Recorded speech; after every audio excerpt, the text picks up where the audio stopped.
2월 16일 목요일 하나님께서 오늘 우리에게 주시는 말씀은 사무엘상 14장 1절부터 23절까지의 말씀입니다. 봉독하겠습니다. 하루는 사울의 아들 요나단이 자기의 무기를 든 소년에게 이르되 우리가 건너편 블레셋 사람들의 부대로 건너가자 하고 그의 아버지에게는 아뢰지 아니하였더라. 사울이 기브와 변들이 미그론에 있는 석류나무 아래에 머물렀고 함께한 백성은 600명 가량이며 아히야는 에봇을 입고 거기 있었으니 그는 이가봇의 형제 아히두베의 아들이요 비느하스의 손자요 실로에서 여호와의 제사장이 되었던 엘리의 증손이었더라. 백성은 요나단이 간 줄을 알지 못하니라. 요나단이 블레셋 사람들에게로 건너가려 하는 어기 사이 이쪽에는 험한 바위가 있고 저쪽에도 험한 바위가 있는데 하나의 이름은 보세스요 하나의 이름은 세네라. 한 바위는 북쪽에서 믹마스 앞에 일어섰고 하나는 남쪽에서 게바 앞에 일어섰더라. 요나단이 자기의 무기를 든 소년에게 이르되 우리가 이 할례 받지 않은 자에게로 건너가자. 여호와께서 우리를 위하여 일하실까 하노라. 여호와의 구원은 사람이 많고 적음에 달리지 아니하였느니라. 무기를 든 자가 그에게 이르되 당신의 마음에 있는 대로 다 행하여 앞서 가소서. 내가 당신과 마음을 같이 하여 따르리이다. 요나단이 이르되 보라 우리가 그 사람에게로 건너가서 그들에게 보이리니 그들이 만일 우리에게 이르기를 우리가 너희에게로 가기를 기다리라 하면 우리는 우리가 있는 곳에 가만히 서서 그들에게로 올라가지 말 것이요. 그들이 만일 말하기를 우리에게로 올라오라 하면 우리가 올라갈 것은 여호와께서 그들을 우리 손에 넘기셨음이니 이것이 우리에게 표징이 되리라 하고 둘이 다 블레셋 사람에게 보임에 블레셋 사람이 이르되 보라 히브리 사람이 그들이 숨었던 구멍에서 나온다 하고 그 부대 사람들이 요나단과 그의 무기 든 자에게 이르되 우리에게로 올라오라 너희에게 보여줄 것이 있느니라 한지라. 요나단이 자기의 무기를 든 자에게 이르니 나를 따라 올라오라 여호와께서 그들을 이스라엘의 손에 넘기셨느니라 하고 요나단이 손발로 기어 올라갔고 그 무기를 든 자도 따랐더라. 블레셋 사람들이 요나단 앞에서 엎드러짐에 무기를 든 자가 따라가며 죽였으니 요나단과 그 무기를 든 자가 반나절 가리 땅 안에서 처음으로 쳐 죽인 자가 20명 가량이라.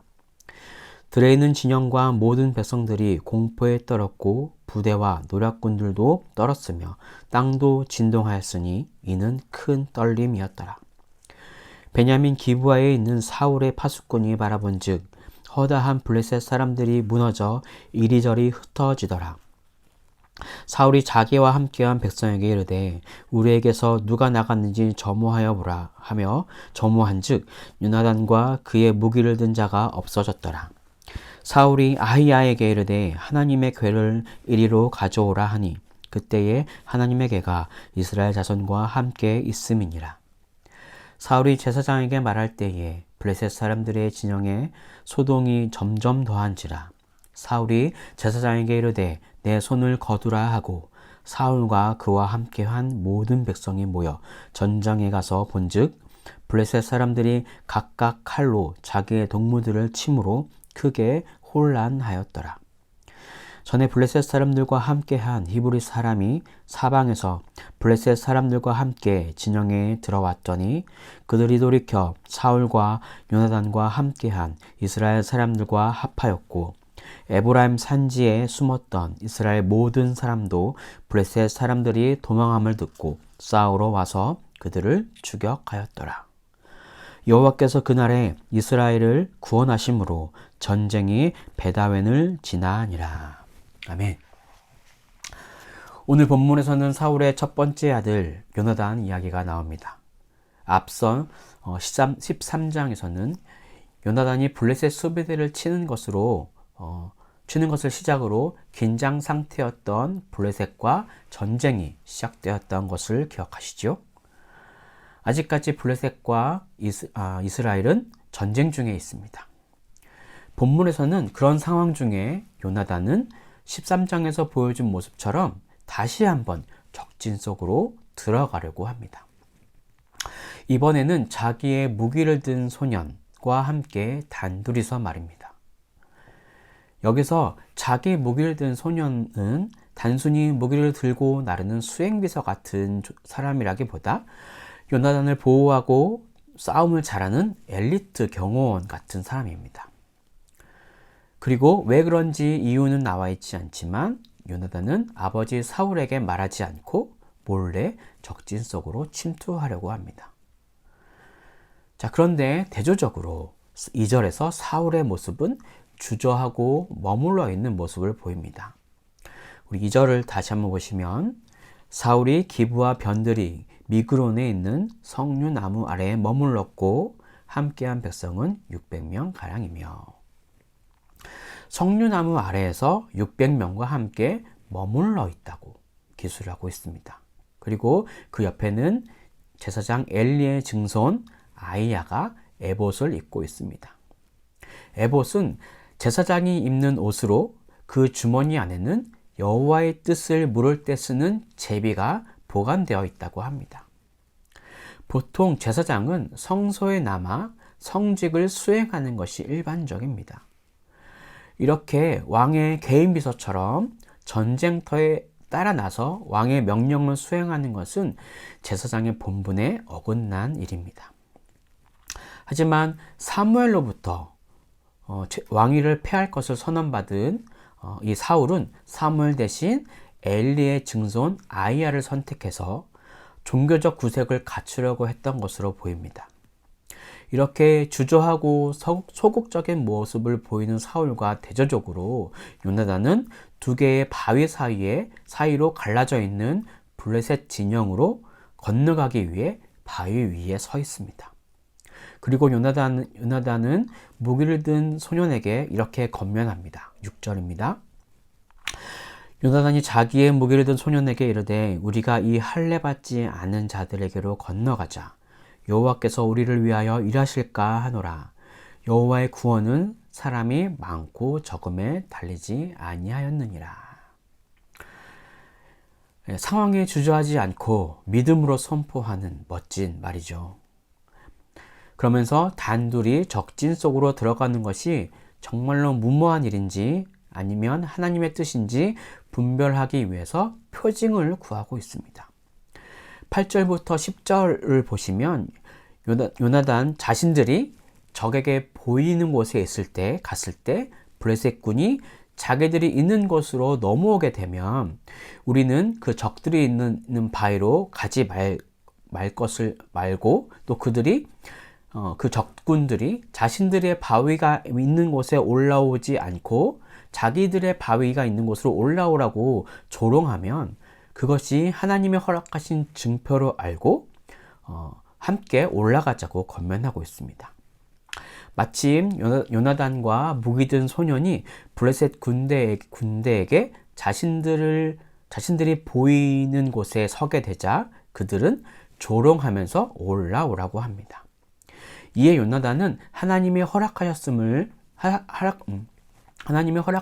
증표로 여기고 확인하고 승리를 확신하며 바위에 올라가 반나절 동안 밭을 갈 수 있는 그런 좁은 곳에서 20명 가량을 죽이게 됩니다. 그러자 갑작스런 기습에 블레셋 모든 군대와 백성들은 공포에 떨었고 땅이 크게 진동하게 됩니다. 그런데 16절에서 보시면 상대편 진영에서 이런 대소동이 일어나고 있음에도 사울의 반응은 역시 미적지근합니다. 사울이 한 행동은 자기 진영에서 누가 없어졌는지 파악하는 것이었습니다. 그제서야 요나단과 소년이 없어진 것을 파악한 사울은 제사장 아이야를 시켜서 하나님의 궤를 가지고 하나님의 뜻을 묻고자 할 뿐입니다. 하나님은 이미 요나단을 통해서 블레셋 진영 가운데 일하고 계신데 이들은 멀리 앉아서 지켜볼 뿐입니다.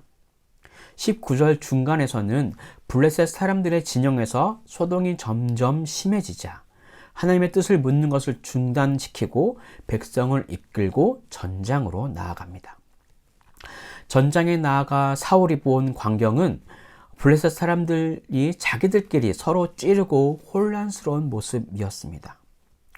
이미 전세가 다 넘어간 이런 상황을 보고서야 이제야 사울은 요나단과 합류하였고, 그리고 블레셋의 군세에 무서워서 도망갔던 이스라엘 백성들도 돌아와서 이 싸움에 합류하게 됩니다.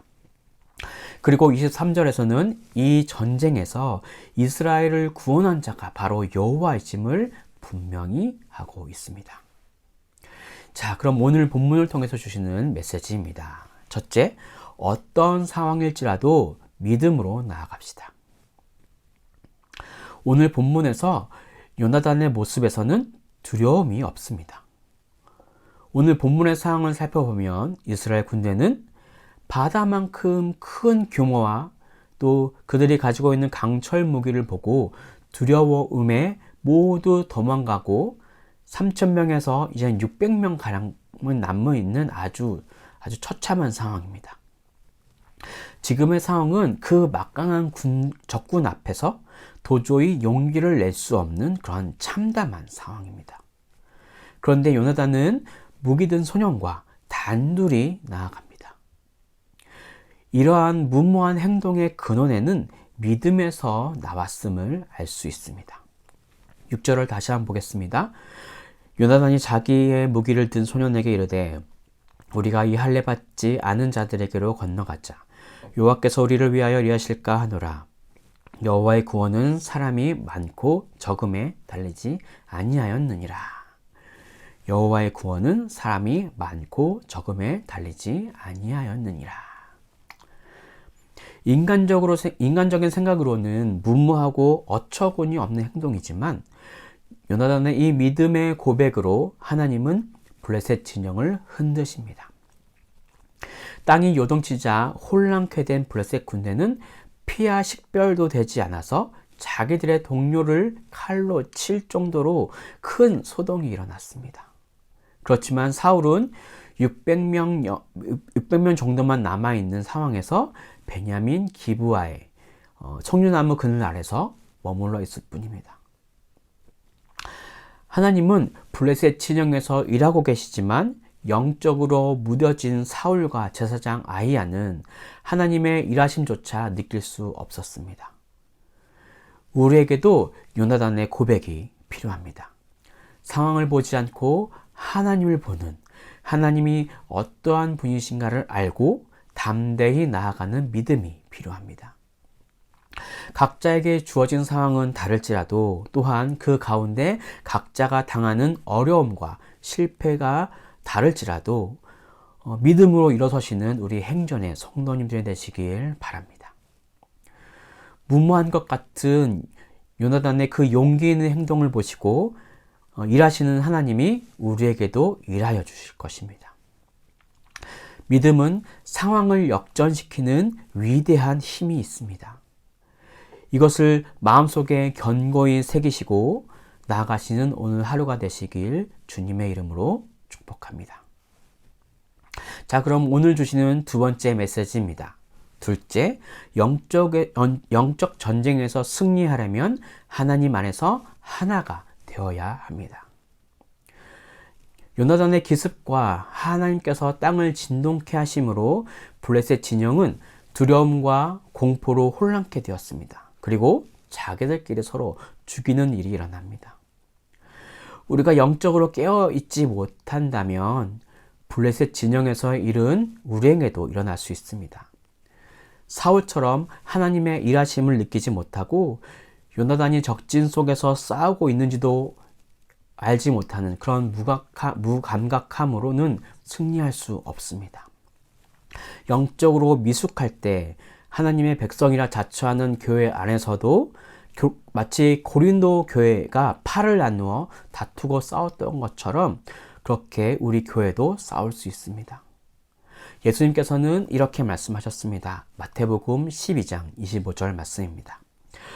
예수께서 그들의 생각을 아시고 이르시되 스스로 분쟁하는 나라마다 황폐하여질 것이요 스스로 분쟁하는 동네나 집마다 서지 못하리라. 이 땅에 살면서 우리는 사탄과 치열한 영적 전쟁을 하게 됩니다. 우리는 먼저 하나님의 백성된 성도들끼리 진리와 사랑으로 철저하게 하나가 되도록 힘써야 하겠습니다. 그리고 항상 깨어있어 하나님께서 일하시는지 아니면 사탄이 꾸민 일인지 분별하여야 할 것입니다. 우리 행전의 성도님들이 우리 모두가 삼겹줄이 되어서 끊어지지 않고 넘어지지 않기를 주님의 이름으로 축복합니다. 이것을 위해서 기도하시는 오늘 하루가 되시길 바랍니다. 기도하겠습니다.